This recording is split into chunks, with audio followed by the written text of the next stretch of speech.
This is Minutia Men with Rick and Dave. Did you walk around on Monday night at all? Have you left the house in the last couple of days? Well, I had a couple of big events this past weekend, but no. Talking after the weekend. No, no. Well, for our listeners who live in a better climate, yes, it's just been terrible here in Chicago as far as the cold. Oh my God! And there's that. It's like it's January in Chicago, right? But so I was at Aurora. I was teaching, and after my class, it was like 7:30. No, it was like 7:30 at night. The entire campus was a sheet of ice. I mean, it was really, really dangerous. Now, of course, the kids on campus, having the time of their lives. Sure, right? Sure. Their bones don't break. It doesn't matter, right? So I was walking. Do you remember Tim Conway's character in the Carol Burnett show? That's what I was doing. Mrs. So Higgins. So that was how I was. It was going to take me like 4 hours to get to my car, right? So I'm like doing the little Tim Conway shuffle, and two of my students come up and they go, "Professor Stern, would like us to walk you?" Oh my gosh! And at first, I'm like, "Well, that was very nice," and then I'm like, "Come on." Yeah. I'm the Davester. I'll be fine, right? Wow. So I'm like, no, I'm cool, whatever. Then they go, all right. Not 3 steps later, I down just, for the count. Down goes Frazier. Right? Yeah. As I was laying there, and it was a pretty big fall. And hey, listen, we're at the age where that could be a big thing. Hey, right? Look, I'm right here. Look at me. Well, I've got one hand. Well, keep that in mind because as I was falling, I had my computer. And I instinctively protected the computer and landed right on my shoulder, right on my left shoulder. And I was I didn't have a concussion or anything, but after the first 3 or 4 seconds, you're pretty jarred, right? Yeah. Guess what I was thinking about at that point? You were thinking that all of the terrible things you said to me are going to come back and haunt you. I'm like, as long as I have less pins than you, I'm fine. But I'm not. Look what I'm doing here with my arm. So you know, I've been keeping a list of all the terrible things you've said to me during my recovery period. So if I have any orthopedic issues, it's going to go right. Yeah. Be ready for that. Just like people should be ready for. How many pins do you have? 9? 15. Ooh. Yeah. I think you're going to be all right. Yeah. All right. It's time for Minutia Men. The following is a Tony Lasano podcast, an Opie production on the Radio Misfits Podcast Network. This is Minutia Men with Rick and Dave. Give an update on your arm. Because you're holding the mic, so we've had some progress, obviously, right? I have had some progress. I actually take off this brace a couple times a day, and I'm starting to get a little bit of movement in my wrist, just a little bit. Mm-hmm. But and they tell me it'll be about a year, another year. So you should be able to pitch in 25. Well, I'm a right-hander. It's catching the ball back from the catcher. Okay, that's the issue. Well, Jim Abbott did it with only exactly. Exactly. Hey, you've got PT today, don't you? No. I know, tomorrow. All right. Well, I don't want you to hold the microphone, so we got a lot going on. Chuck E. Cheese. Yeah. Big fan of Chuck E. Cheese. I hate it. Yeah, really? With a passion. I just hate it. Well, this article comes from The Atlantic. Chuck E. Cheese, the producers of, they're called Magical Elves. That's actually the name of the company. And they've done different reality type shows. Okay. And they're doing one, it's going to be a game that is inspired by Chuck E. Cheese that's going to have adults, and it's going to be like the Squid Game. I don't know what it's called, right?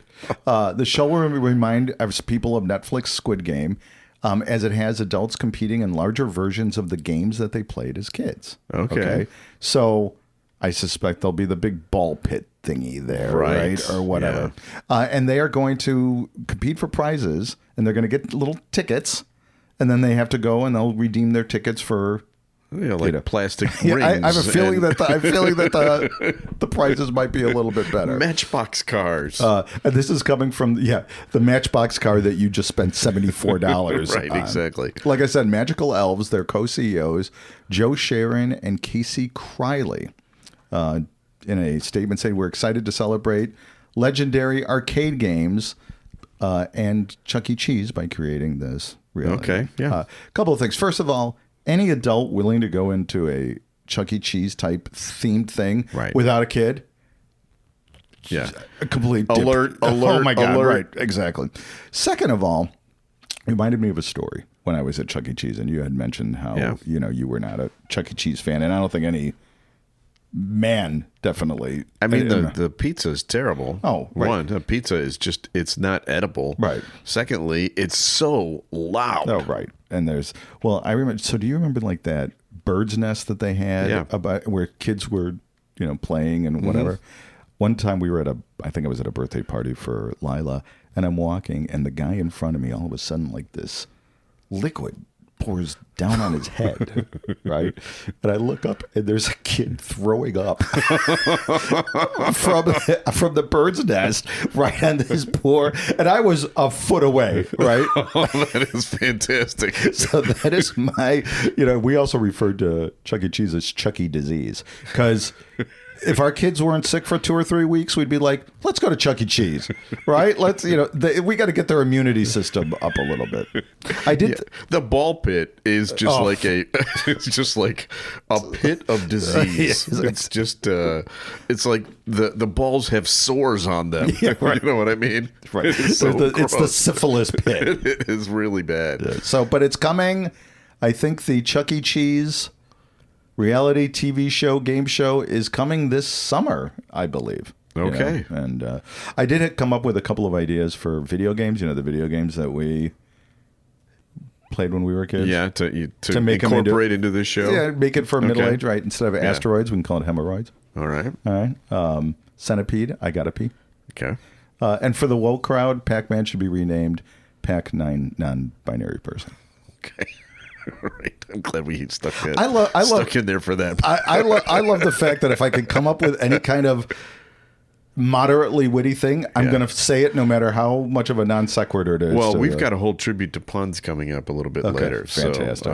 So everybody buckle up. But right now, it's time for this. Time now for Rick and Dave to both share a story or two about things going on in their lives, involving the kids, the wives, or both. And now, Rick and Dave. So you've already done yours. The vomiting. That's a great Chuck E. Cheese story. Maybe the best Chuck E. Cheese story I've ever had. I just looked up like, what's that? More vomits coming on his face. It's so gross. Well, I got an email, actually, last week, Dave made me tell the story of the time I took Johnny to jail. Yeah, right. Because he was punching other kids. I think that's in Dr. Spock's book, right? I think so. Well, we got a little reaction via email about that story. Brent wrote, in the latest episode of This American Life, there's a story about a dad who told his toddler the police would take him away if he didn't go to sleep. Rick, you've been absolved. Now, I will say this. When Sean was little, when Sean was a baby, every time he cried, I told him that crying was against the law in Mount Prospect, and I'd like run to the front window and I'd be, oh my, here they come, here come the police, and then I'd do like, because crying is not a human emotion that not in a German house. Listen, it's just not allowed. So, so I have some bad stories as a parent. But here's another email. Carrie wrote, Rick, met you at a book club a few years ago when you were promoting Father Knows Nothing. Why isn't that jail story in your book? That was hysterical. Well, I'll tell you why. Because it's an embarrassing story. And I don't need it in print forever. Right. But now it's in the podcast forever. Yeah. If you read Father Knows Nothing, there are 100 stories in there that all make me look bad. Yeah. That's why it's called Father Knows Nothing. Right. But Dave made me tell that story. Now, next week, here's your job, all right? Next week, you have to tell your worst story. I know exactly. I know. I know. I don't want to lose content for next week. Worst parenting moment ever. I know exactly. Dave Stern. I know exactly what it is. Right here, next week. Beautiful. On Minutia Man. And then I think we should invite listeners to send in their stories as well. Yeah, actually, yes, please do. Let's have this as a new bit. Yeah. I suck at parenting. Father and mother knows nothing. Yeah, exactly. What about that? Well, everybody's bad at it. Absolutely right. You don't know what you're doing. Pretty much the goal, if you can keep them alive until they're 21 or whatever, it's a win. You know, I said that to our friend Jim Weiser. I told him when his kids were little, I said, you know, my goal because he was always asking me because I was a little ahead of him on how do you do it? And I said to him, keep them alive. At the end of the day, if they're alive, I'm successful. Yeah, it's a W. And he said that to his wife, thinking it was wisdom. And his wife's like, that's the stupidest thing I've ever heard. They're divorced, right? They are, yeah. No. She's very nice. Oh, she's very nice. She was wrong about this. Hey, we got a review, and this is from Shoe Polish. Shoe Polish. On Podbean. You never know where one of their stories will lead. I love the banter. You know what? In this case, I didn't see the vomit story coming with you. So he could be right about that. And you know, the thing after the vomit happened, like the guys that cleaned it up, was like it was no big deal. It's like that probably happened 45 times a week. They just shoved it right into that ball pit, which is what they did. So yes, please review us. Please give us a rating. You can go to any of the places that have podcasts available. You get our podcast from somewhere. Go there and put the 5 stars down. I don't think they allow you to put less than 5 stars. No, that's the rule. So be sure to do that. So do you think that people listen to the show to feel better about themselves? They might. Yeah, which is fine. Yeah, we're providing a service. Yeah. It's time for another feature. Time now for Studio Walls. And the words of the prophets were written on the studio walls. Rick and Dave. So this is the part of the show where we reach into the Rick and Dave archives and we pull out something that might be appropriate. You know, Dave, this week is the birthday of a former guest of ours, the funniest man from Finland. Oh, Ismo. Yeah. His birthday was this week. And I promised you that we would be discussing puns because that is something that Ismo and you and I discussed. And let's play a little clip of Ismo and puns. It was definitely. I was always obsessed with jokes and funny songs and mishearing lyrics and misunderstanding things and puns and. Like when I saw a good pun when I was a kid, I was like in awe. Like that's like divinely good. Yeah. Pun. I just loved puns. I was like, I felt like chills when I saw a good pun. Are you a father? Do you have any kids? No. Okay. Well, when you become one, that's going to serve you well. Yeah, they love the puns, and you got to say them over and over and over again. Because and say them in front of their friends too, because they love it when you try to be funny in front of their friends. If you are ever fueled by the eye rolls of your children, please incorporate the pun as a part of your daily life as a dad. That's just a free tip from us to you. Okay, well, thank you. You're welcome. I first have to get laid first. Well, a famous Finn like you. Yeah, come on. So when was the last time you were in Finn? You go to IKEA. You could clean up there. They got beds there. You could get cheap dinner there. You could get a movie there. That'd be great. Is that pickled herring? Yeah, IKEA would be the best date. Yeah, first eat the meatballs and then try out the beds. Right, exactly. There it is. Ismo. Yeah. And I highly recommend you go look up Ismo on YouTube. He does a couple of routines that are hilarious about English, right? It's about and there's one that I just found the other day. I'm not going to play it because it's a little bit long, but it's about his fascination with the swear word motherfucker and how the heck that came to be a real thing in America. Right. Hey, I got another story. Okay, this is from Iowa. Ooh. Have you noticed that Iowa and Indiana are becoming the Midwest Floridas? They are, yeah. Right. So there's something going on in Iowa. Iowa man arrested for indecent exposure after pleasuring himself at a gas station. Okay. Who hasn't? Right. 54-year-old Kenneth Kelly was arrested last week for an incident that took place back in March. And here's a picture of Kenneth. Let me show this to you. Good-looking guy. You know what? I know that we perhaps the best years of our best years are behind us. Oh, boy. Hey, you know what? Kenneth's got some miles on him in 54 years. Honestly, it just makes me feel better about myself. Now, this is probably not really news, right? I mean, I would imagine. What do you mean? People pleasuring themselves at gas stations is fairly regular in Iowa. Yeah, right? I would think so. Guess the name of the gas station. You know, I happen to know it because when I went to Iowa, I took my boys there for, college visits and also like Boy Scout things. I giggled when I saw the name of the gas stations there. Why don't you tell everybody the name? They're called Kum Go. Exactly. And they spell it Kum. Yeah, I know. And, I took a picture. I took a picture of it because I'm like a 14-year-old. Well, and, I'm not defending Mr. Kelly, but you got to put some of the blame to the guy who invented the name Kum Go. Exactly. Right? It's like you're teeing it right up there, right? I mean, maybe don't take it that literally, but it's the good idea. Now, I did some extensive research. Oh, did you? Okay, and when I say extensive research, I basically just Googled funniest double entendre business names. Oh, okay. this should be Sexual. good. All right, I got a few. In Lake of the Ozarks, you can enjoy a nice drink at Big Dick's Halfway Inn. But it's spelled INN, so it's it's purely, right? Sure. If you live in Chanute, Kansas, and you're looking for a tasty spirit or ale when you need a liquor store, you can go to Dick Liquor. Okay. On Santa Fe Avenue. All right. This might be my favorite one. If you're a big fisherman, right? Absolutely. Big game fisherman. Yeah. You're in Florida. Where are you going to get your supplies? I don't know. Master Bait and Tackle. Okay. In Bonita Springs. So I have a story that is similar in some ways. This is actually a story about higher education, Dave. Oh. Joe Gao, who had been the chancellor at the University of Wisconsin La Crosse since 2007. Okay, so that's a real job. That's a big university. Yeah, right. It's And in that's the University of Wisconsin chain, right? He was terminated by the University of Wisconsin System Board of Regents and placed on paid administrative leave, effective immediately. And here's the reason why. University officials learned that Gao and his wife, former UW La Crosse professor Carmen Wilson, had been making... I was going to say a professor of lacrosse, the sport, but that's the city. I know. Yeah.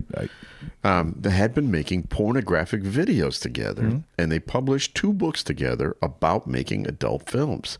While the couple used pen names, Jerry and Jay Hart, for their 2 published books on Amazon, Married with Benefits, Our Real-Life Adult Industry Adventures, and Monogamy Has with Benefits, How Porn Enriches Our Relationship. They weren't very secretive about their adult entertainment endeavors. In fact, they used their real photos on their social media profiles. And they have a YouTube video with cooking videos with adult film stars, and they use their real names on that. Right. Now, obviously, there's more to this story, but I stopped reading right when I saw YouTube page with cooking videos with adult film stars. Because you just blew it. You're going to blow 11 hours on YouTube watching that, right? I just, like, what in the world would that be like? Well, it turns out there is a whole YouTube channel, and I've got a little clip. Would you like to hear a clip? Absolutely. Here, this is a clip from the show. Welcome back to Sexy Healthy Cooking. For those of you who have seen our show before, you know that Joe and I are vegans. That means that we only eat things that come from plants. No eggs, no cheese, no meat, no chicken, nothing like that. You know, Carmen is an outstanding vegan cook, and she's going to show you how to make a wonderful dish here today on the show. Also, we like to have a special guest star from the adult entertainment industry, and we've got somebody today who of course you're you do going to recognize. I'm talking about the wonderful Lauren Phillips. Hey, great to see you. For those of you at home, Lauren Phillips is a redhead with like size XXX. Yeah. And she's very bouncy. Okay. All right, here we go. Nice to see you. Oh, so what are we making today? So I heard that you really like pizza. I do. I like pizza. So today we are going to make a sweet and smoky soy curl vegan pizza, mushrooms, potatoes, and red onions. Ooh, that sounds potato yummy. on a I can't pizza? wait to try. Okay, I can't play anymore. I mean, you get the general vision. My first takeaway is You'd think that porn stars wouldn't have a problem with eating meat. Okay. Good. Right? Sure. I mean, that's the first thing. Yeah. But I will say that I did a little exploring about their actual porn videos. A little exploring. Yeah. And here's what I found out. They are literate. They have porn pseudonyms. These are people that are well educated. They're educators from higher education. Yeah. Their pseudonyms are very literary. For instance, he goes by the name Charles Dickens. And where does Charles Dickens have? If he's in Lake of the Ozarks, is he going to the Big Dicks halfway in? She goes by the name Louisa May Cumshot. Okay, sure. So I think we should give them credit for. I was like with the porn. When you're watching porn, not that I believe me, I don't. But then you see titles like Ivanhole, and then takeoffs on Tale of Two Booties or whatever. Yeah, I remember Buzz Killman on The Loop used to do something called Buzz's Porn Emporium, where he would just do the titles, and it was stuff like that. Yeah. All right, it's time for another feature. A random name pulled out of Rick's bowl of brushes with celebrities. Mixture, collection, selection, assemblage, medley, assortment, variety. Time now for Celebrity Potpourri with Rick and Dave. So this is the part of the show where people send in their emails with their stories of brushes with greatness. This one's a little bit different. This is an email from Gemma or Gemma, probably Gemma. Is it J-E? Gemma. I guess. Gemma. My husband forces me to listen to your podcast in the car. Okay, stop right there. Love that right there. In fact, we should do a bit on wives or girlfriends that are forced to listen to the podcast. I love that too. So my husband forces me to listen to your podcast in the car, and you two have really grown on me. Oh, well, that's nice. I even bought Rick's book about the Loop. Okay. Some of the celebrity stories in there are awesome. This week, when the Academy Award nominations came out, I wondered if Rick had ever met an Academy Award winner, and if so, could he tell us that story? Okay. So I went through my files, and I knew one or two off the top of my head, but I came up with 12 different Academy Award winners that I've met. All right, let me guess who. Give me a hint. Well, how about if I just tell you? Tom Hanks. Yeah. Did Tom Hanks is one of them, yeah. Okay.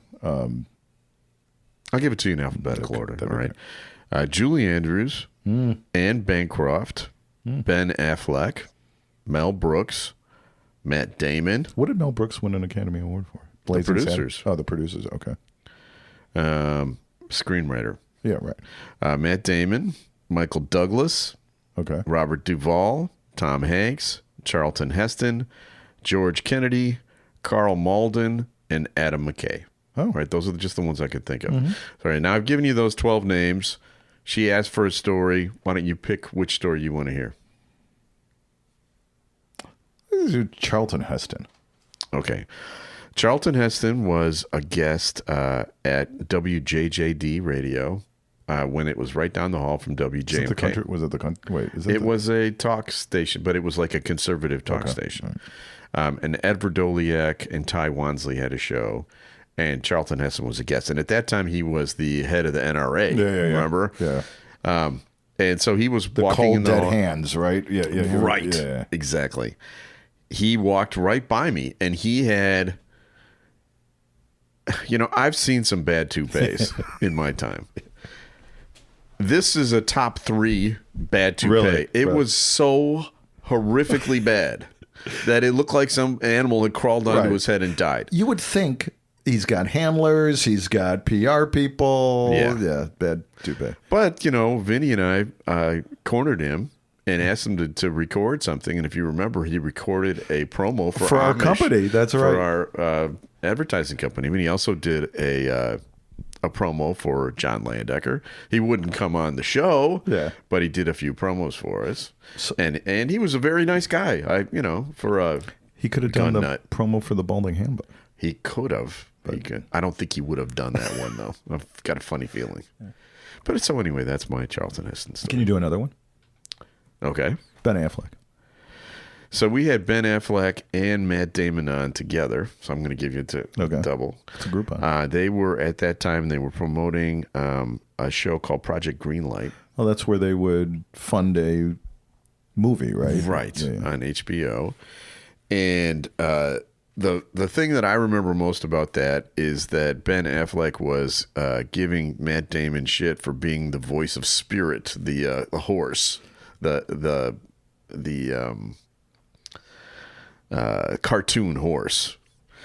You never watched that one? No, what's that? All right, one? so my boys watch that all the time. Spirit, Stallion of the Cimarron or something like that. And it's now a TV show. It's also the name of a porn movie that would actually. Yeah, probably.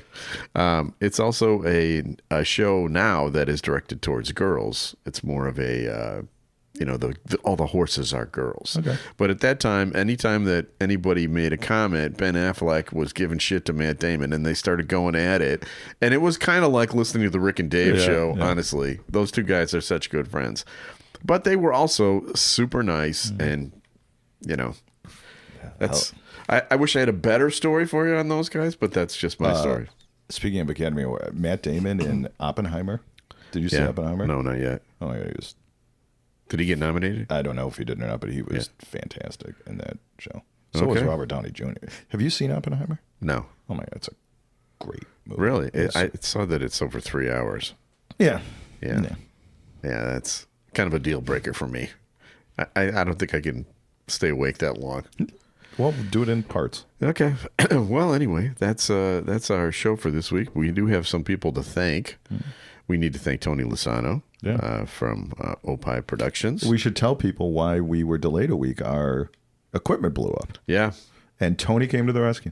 He did, and so did Ed Silla. In fact, Ed Silla, we went to Ed Silla's place this week, and Dave chatted with Ed and got this whole new system set up for us. And I stole some silverware while he was. Did you? Did you? And I got a couple of nice faces too, which I'll bring. That's fantastic. And now we have our phone hookup back, and so we can start having guests on again. Right. And so Anthony Scaramucci's, we are in talks. The Mooch will be on in the next couple of weeks. Okay, great. Yeah. I know there's a couple of other exciting ones. I don't want to get ahead of ourselves, but we need to thank Tony, and we need to thank Ed from the Radio Misfits podcast network, because Great Talk Radio isn't dead. It just moved to a better place. RadioMisfits.com. Thank all of our listeners too, even those who are forced at gunpoint to listen to it by their husbands. And we'll be back again next week with a brand new episode of Minutia Men. The preceding was a presentation of Opie Productions. Find our other great shows wherever you find podcasts, including opishows.com. Thank you. This has been a presentation of Opie Productions. Tony, can you shut up?